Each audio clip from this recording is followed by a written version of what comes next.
Chapter 18, Leadership, Management and Supervision. In this chapter, we start discussion of leadership, management and supervision in different aspects, and we introduce different theories as well. So in this chapter, we firstly have an introduction with you, and then we talk about the managerial authority and responsibility. We would like to highlight what are the differences between authority and responsibility. And also we discuss with you the nature of management by introducing different theories behind. Apart from that, we also share with you some of the insights in the leadership. So let's start to talk about the introduction. So what is leadership? Leadership is an interpersonal influence directed toward the achievement of a goal or goals. The key word here is about interpersonal influence. So in other words, leadership is not only a skill, it's about the behavior, your attitude towards your staff or your subordinates. For management is the effective use and coordination of business resources in order to achieve key objectives with maximum efficiency. In terms of management, it's about the resources, it's about the effectiveness and also the efficiency here, effective use, and about the resources. So there is difference between leadership and management. And for leadership, it is a concise activity that is concerned with setting goals and then inspiring people to achieve them. So as I just would like to repeat, for leadership, it's about interpersonal influence as well as the behavior. But for management, it's about how to allocate your resources effectively and efficiently. So two terms, leader and manager. For leader, the leader innovates, inspires trust, and leader looks to the future. For manager, they are more likely to be an administrator, relies on control, and they look at the bottom line. So in other words, managers manage the profit and loss accounts, manage the profit, they focus on control, and they are more likely to be an administrator. But for leader, they innovate, they look for future, they have the vision by themselves.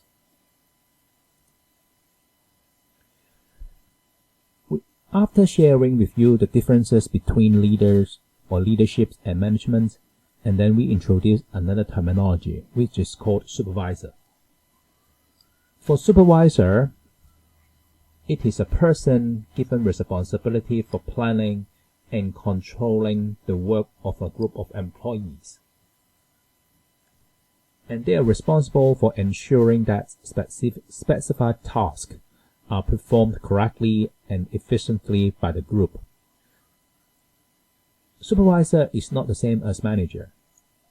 They are more operational, first of all, because they are responsible for planning and controlling the work. And also they focus on specific tasks, which they need to ensure the tasks are performed correctly and efficiently. So in other words, supervisor look at the operation details. And supervisor are therefore the lowest level of management and act as an interface between management and the workforce. So you have your workforce in the factory, for example. There is a supervisor, or there are supervisors managing the teams in the factory, and those supervisors need to report to the manager for the daily operation, and supervisors, they need to fix the operational problems in the factory immediately as well. So for functions of supervisors, as I mentioned, they are more operational, so they undertake technical or operational work alongside the group they oversee. And supervisors provide advice and support to their teams in order to help solving problems. Apart from that, supervisors monitor work by means of detailed daily operation. So supervisors will often then have to periodically summarize this information and pass it to a more senior management for review. For example, supervisors will prepare the daily production reports and highlight any significant issues to the management about the daily operation or the daily production.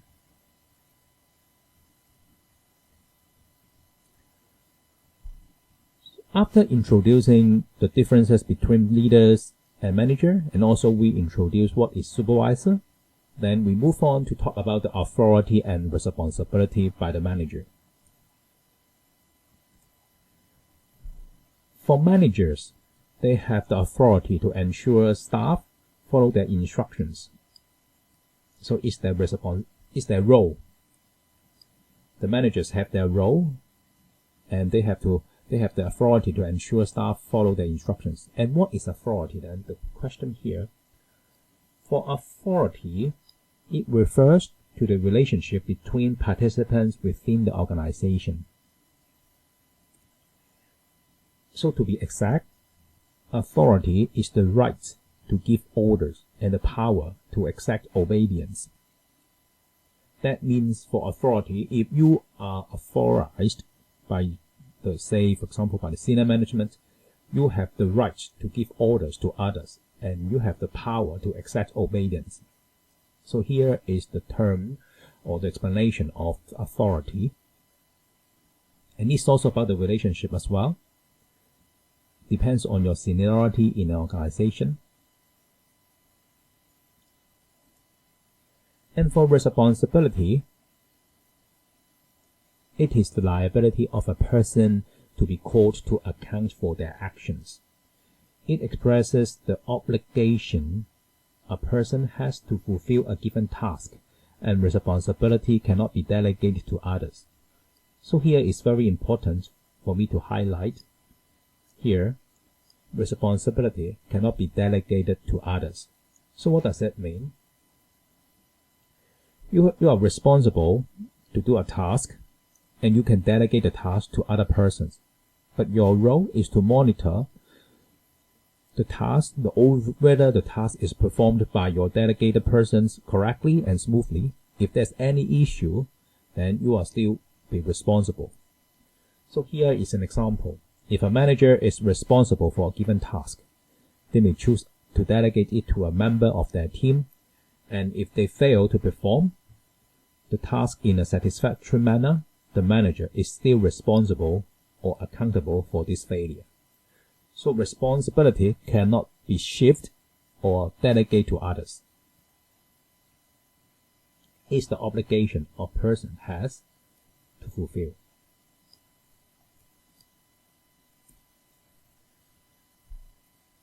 So after sharing with you the authority, responsibility, next terminology that I would like to highlight here is power.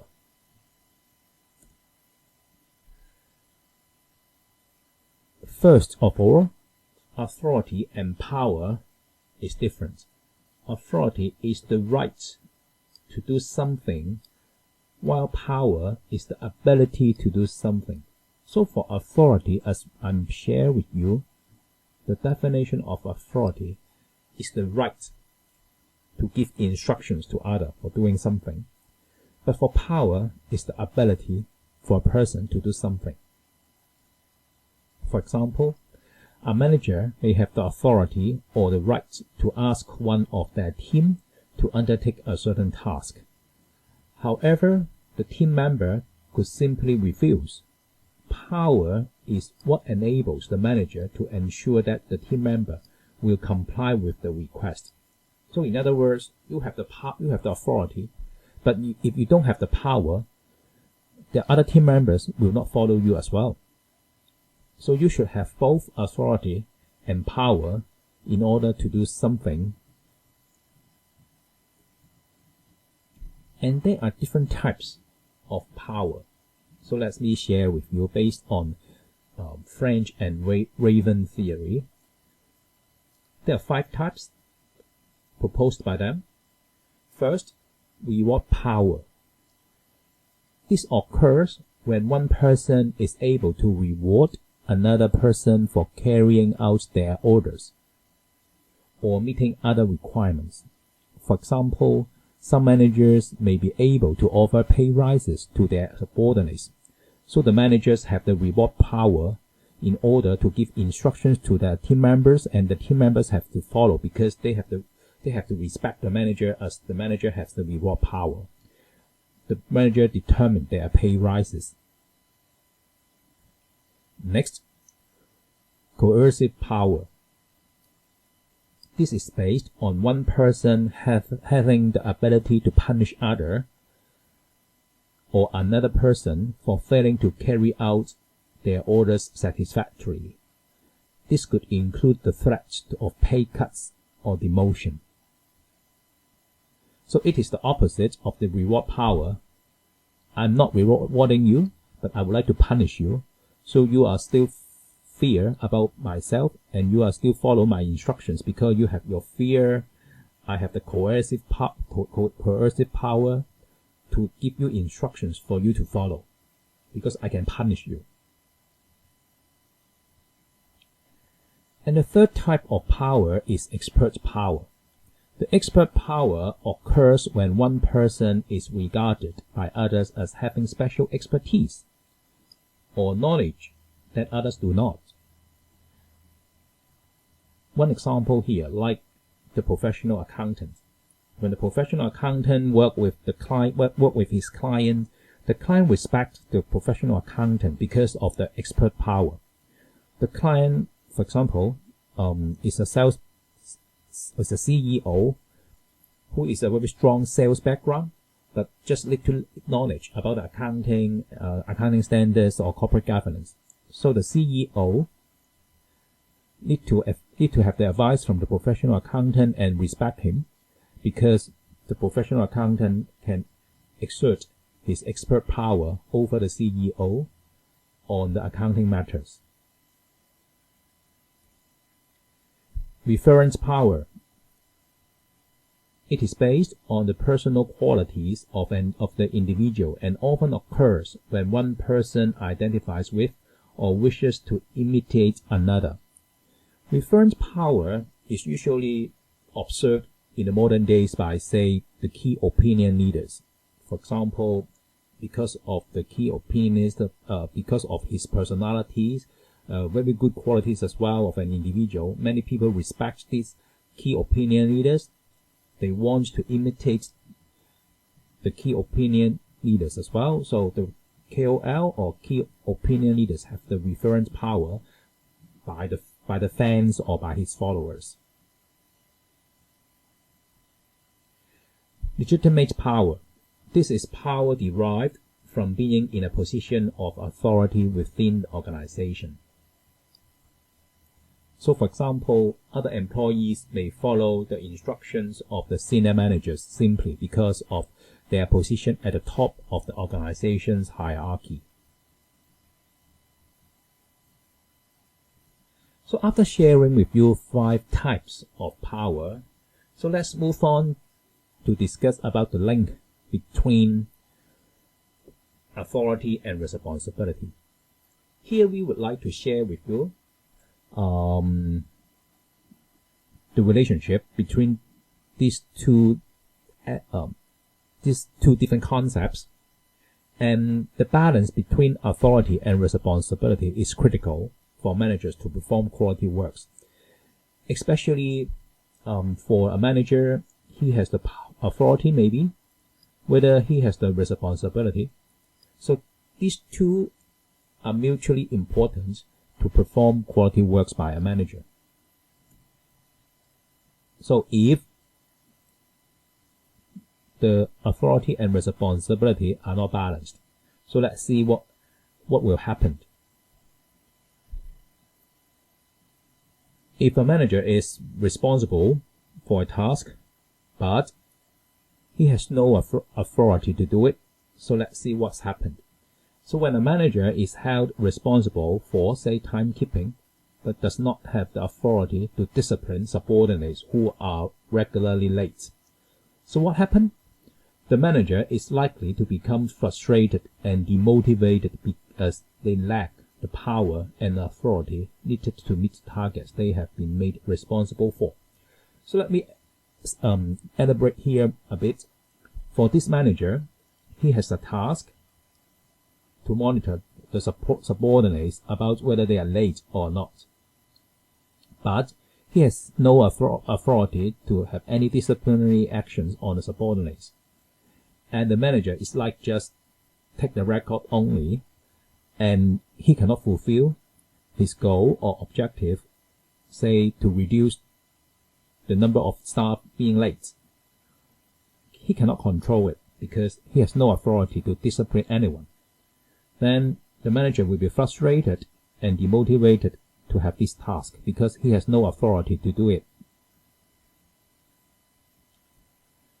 On another case,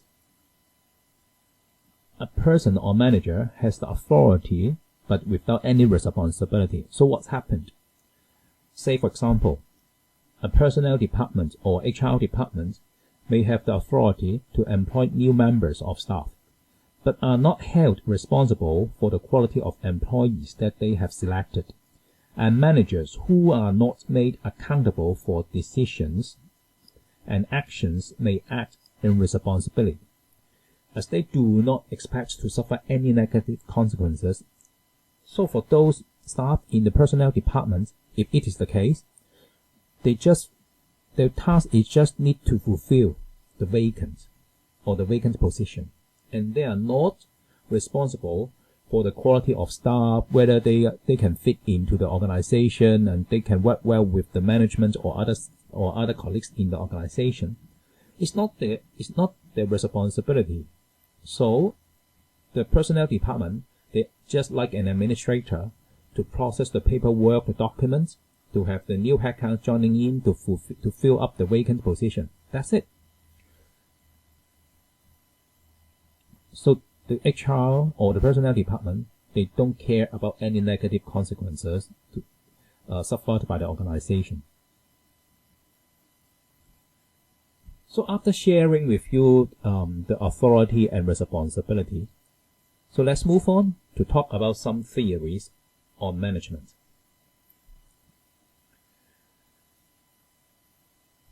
To be successful in managing employees, it is very complex, and we try to make it easier for you to understand. So we introduce different theories for you to have a concept about management. And these theories identify different ways of viewing the nature and role of managers. So let's start to discuss about the classical theories of management. The background here for those classical theories of management, they were developed many years ago. Say, for example, just during the Industrial Revolution of the mid to late 1800s and early 1900s. So they are largely concerned with improving efficiency and productivity. So you have to understand the background of those theories. When the academics derived these theories at that point of time, they are in the Industrial Revolution or just after the Industrial Revolution. And the purpose of these theories is to tell the company, the organizations, how to improve the efficiency and productivity. So when, for us right now, use the modern eyes to look back on those theories, we can find them is not very applicable in some areas, but not all. But they provide a very good foundation for us to understand the basic concept of management or the theories of management. We have two classical theories of management to be introduced. The first is the work by Fayol. He introduced the 5 functions of management. And next is by Taylor, which introduced the scientific management. So let's move on to discuss these theories one by one. The 5 functions of management. So Theo suggests that management of all organizations could be split into 5 broad areas. So what 5 broad areas? First, planning. Second, organizing. Third, commanding. Fourth, coordinating. And the 5th area is controlling. So Theo introduced these 5 broad areas for an organization to be managed. And let's see these 5 different areas. What are they? For planning, it means the management can need to set objectives and to do the evaluation and choice of action to reach the objectives. So it's the planning. I put it as the first task, but in the theory proposed by Theo, all 5 areas work well with each other, and there's no so-called steps or sequences for which area should come first or not, or the later. And next is organizing. Organizing in this area, the management needs to divide the work into tasks and projects, and the management can appoint subordinates responsible for each element of work, and also ensure staff have the necessary skills and resources they need. And the third area is commanding. So here the management can give instructions to subordinates to carry out the task. So instructions, commanding. And also the management can delegate authority to subordinates so that they can command others. The 4th area under the 5 basic or 5 functions of management is coordinating. So the 5 functions of management, the 4th area is talking about ensure all staff are working towards the common goals. So the goals need to be clear, and the management need to coordinate with the team members to achieve the goal. And the last area is controlling. Set targets, the management measure the outcomes against targets, and also the management can take any actions to deal with divergence of actual from target performance. It's about the controlling. So in here, the 5 functions of management mentioned by Theo is taught in 5 areas. Is talking about how to improve the productivity and efficiency of an organization with the good by identifying the role of management. So next theory we talk about is Taylor. He proposed the scientific management theory. And Taylor believed that by analyzing work in a scientific manner, it was possible to find the one best way to perform a task. So here you can also see for those classical theories, they are looking at how to improve the efficiency and to achieve the optimum or the most efficient way to perform tasks. And Taylor suggests to use scientific management method to do it. And Taylor's scientific management consists of 4 key principles. So let me explain to you one by one. First principle, select methods based on science, not rule of thumb.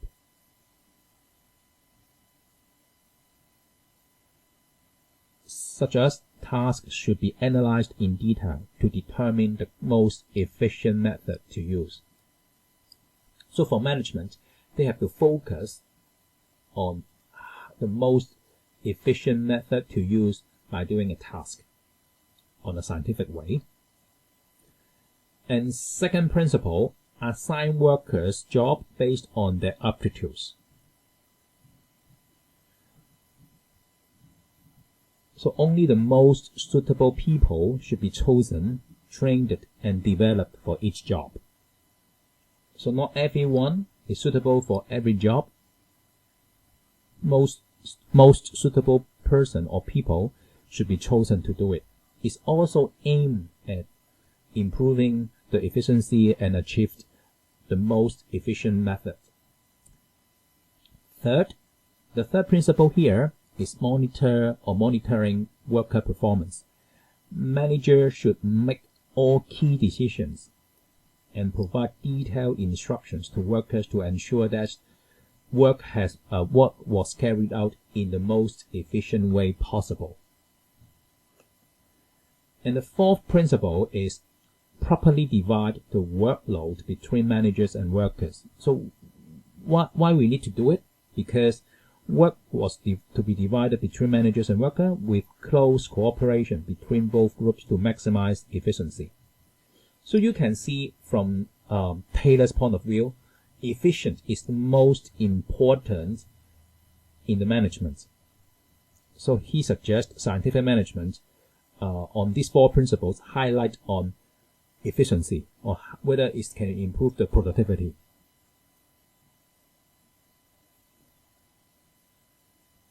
As I just shared with you, those classical models or theories were built more than 100 years ago, and they are argued by many modern theorists, such as it is recognized that there is not always a best way of doing a particular job.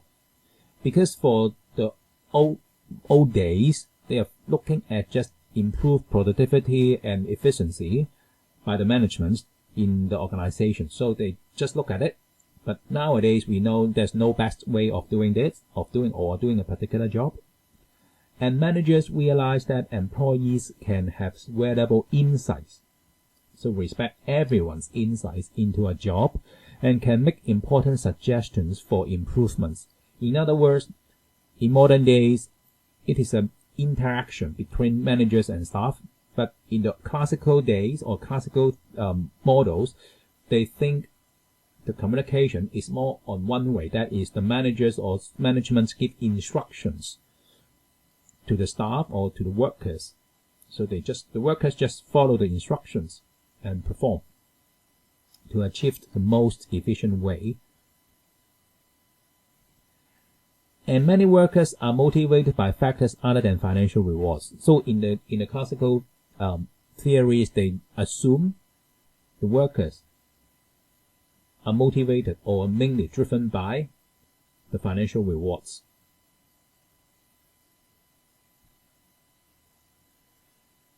And now let's move on to talk about the modern theories on management.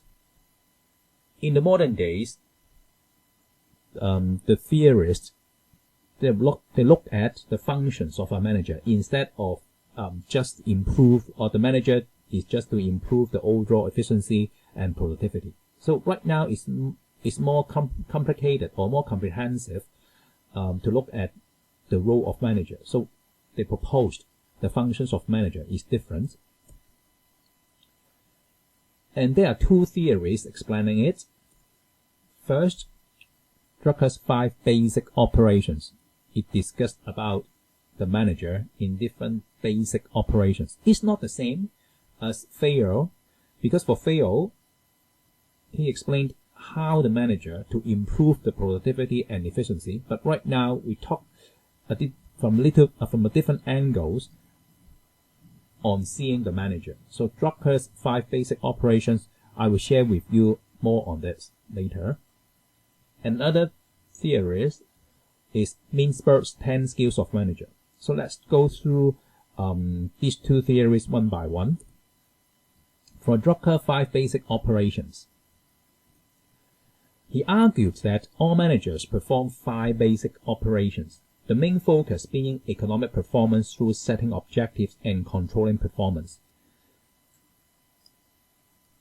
It's quite similar to Fayol models, honestly, but the angle is a bit different. So according to Drucker, management can only justify its existence and its authority by the economic result it produces. So they look at the economic results as well. So let's check what is the model by Drucker on 5 basic operations. So there are 5 basic operations here. First, set objectives, and then to organize, motivate the staff, and communicate with them. Set the yardsticks or establish yardsticks, and develop people. So you can see the difference between the classic models and right now the modern models here. For example, like the develop people. We seldom talk about develop people in the classic theory. And with the modern theories right now here proposed by Drucker, one of the basic operations for manager is to develop people. So let's see how the modern theory can fit into the modern organizations. So for set objectives, it determines what they should be and what the goals in each area should be. And managers decide what is needed to reach these objectives and make them effective by communicating them to those who are going to perform.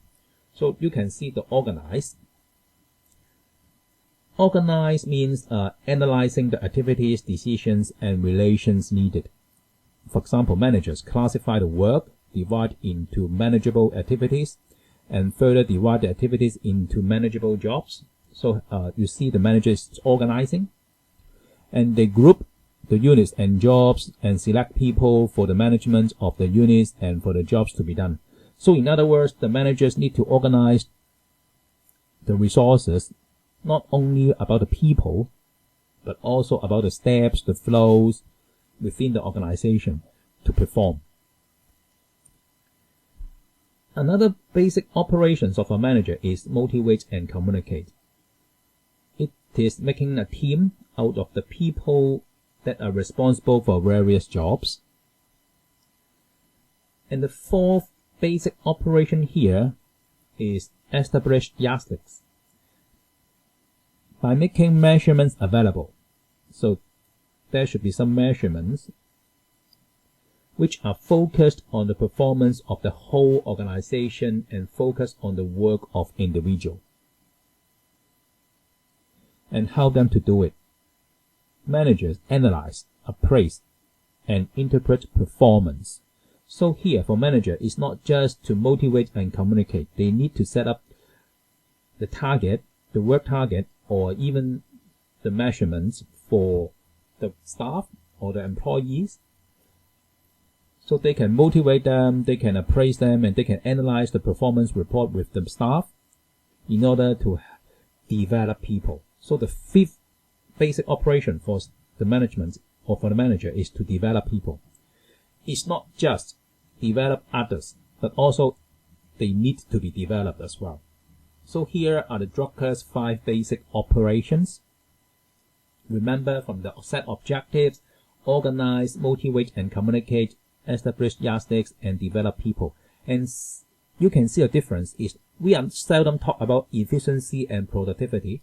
We talk about people, we talk about communication to develop them.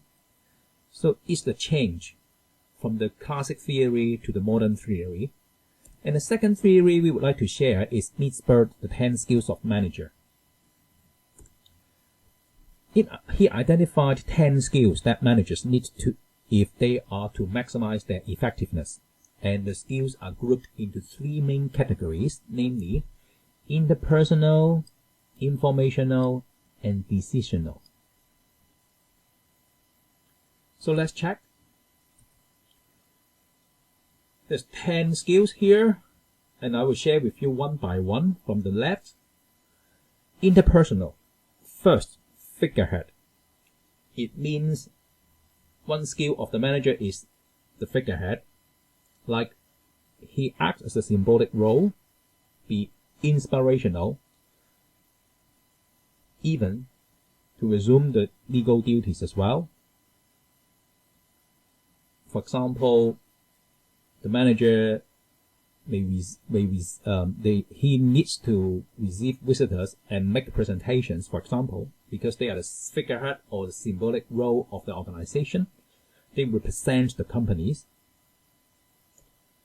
Leader. Another skill of a manager is being a leader. Managers' relationship with subordinates, for example, like hiring, training, motivating staff, and allocating tasks as well. So here is about the manager's relationship with his subordinates. Example like the manager need to seek to build teamwork and foster employee commitment. So he need to perform as a leader. The third skill mentioned by Minsberg about the manager is liaison, network development outside the chain of command. For example, lunches with suppliers. So it means that because the manager need to make sure the work or the process are smooth, are fine, they need to communicate not just with internal staff, they need to communicate with external staff as well in order to have on-time information from the external party. So in this case, in this example, the manager needs to have lunch with suppliers in order to build a network. Apart from interpersonal skills, manager should have the informational skill as well. The first element under informational skill is monitor. The manager should collect and sort out information to build understanding. So it's quite straightforward and understandable. Like the manager should read reports and interrogating subordinates. So after reading the reports, digest the information and share with his subordinates. Disseminator. To be a disseminator, the manager needs to spread the information widely. He cannot just keep the information by himself or delay the publication of information to the relevant party. For example, the manager needs to pass some of privileged information to subordinates if needed. Spokesperson. For manager, one of the skills is to be the spokesperson by transmit the information to various groups or parties, including external groups as well. For example, like a sales presentations to prospective customers. He is the spokesperson to transmit the information to external group.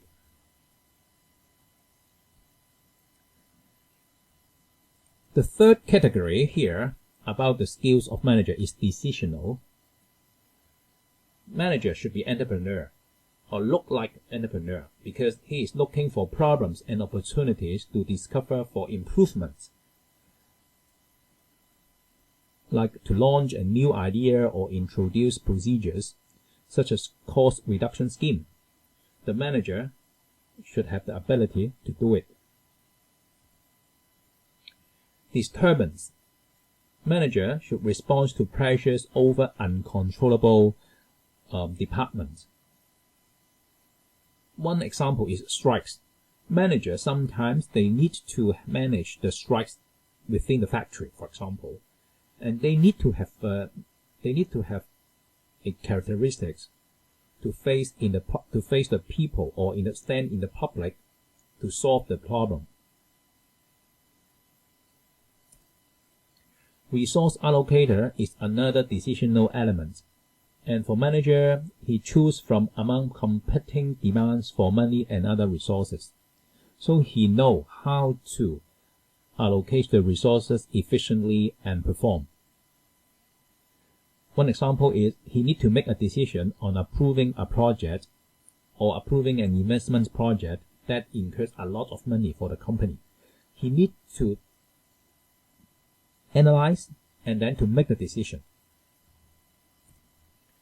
The last skills of manager under decisional category is negotiator. Managers must take charge when their organization engages in negotiations with others. In these negotiations, the manager acts as a figurehead, spokesperson, and resource allocator. So all grouped in together because the manager need to negotiate, say for example, with external party. One example is to draw up a contract with suppliers. The manager need to take the lead to be a negotiator, bargaining with the suppliers to have the most favorable terms for the organization. So let's move on to the question time. We have several questions for you in this class. First, Antonio is a supervisor within the purchasing department of a large company, and his team are responsible for raising purchasing orders. So his team are purchasing order because they are purchasing department, and for raw materials used in the production of the company's products. And the department has been set a limit as to how much raw material they are allowed to purchase each week. So Antonio, first of all, he is a supervisor in this department, in the purchasing department. And which of the following will not be one of Antonio's normal functions as a supervisor? Whether you think raising purchase orders for raw materials is not his function, or B, reporting the total value of purchase orders raised to management on a weekly basis, or C, dealing with queries from his team, or D, changing the size of the purchasing limits. And we share with you the functions of supervisor before. So from this class, we mentioned that they undertake operational work, but the role is mainly on monitoring daily works, not to do a very low-level operational stuff. Second question, which of the following statements regarding authority and responsibility is correct? And this question tests your understanding about definition of authority and responsibility. So if you are clear about the definition of these two terminologies, then you can answer this question. Say, for example, whether A is correct, authority cannot be delegated to subordinates, is it true? Or B, authority is the obligation a person has to fulfill a task they have been set. Or C, responsibility is the right to do something because of your position within an organization.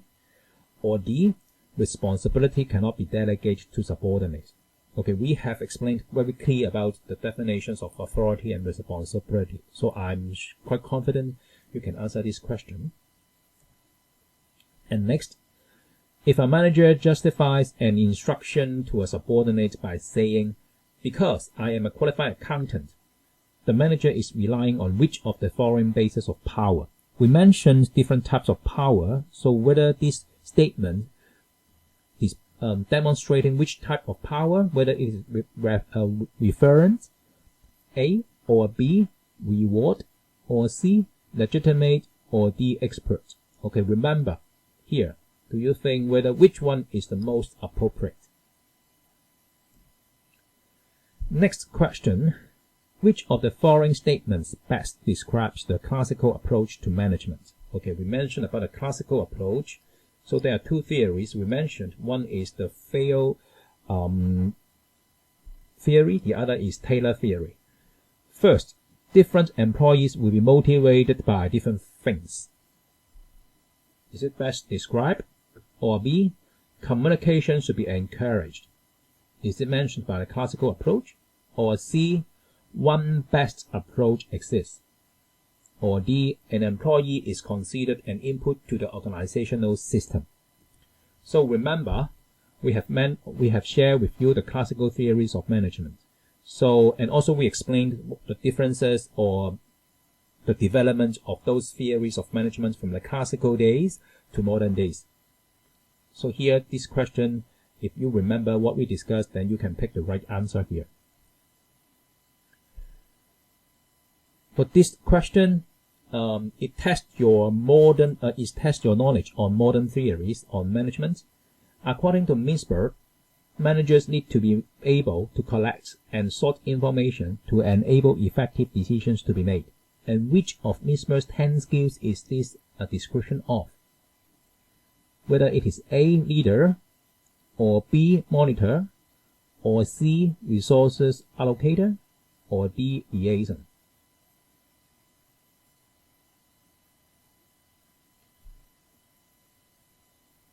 So from our discussion, 3 types, interpersonal, informational, and decision, and then we have 10 different types of skills for a manager. So after this class, I'm confident you can pick the right answer for these questions.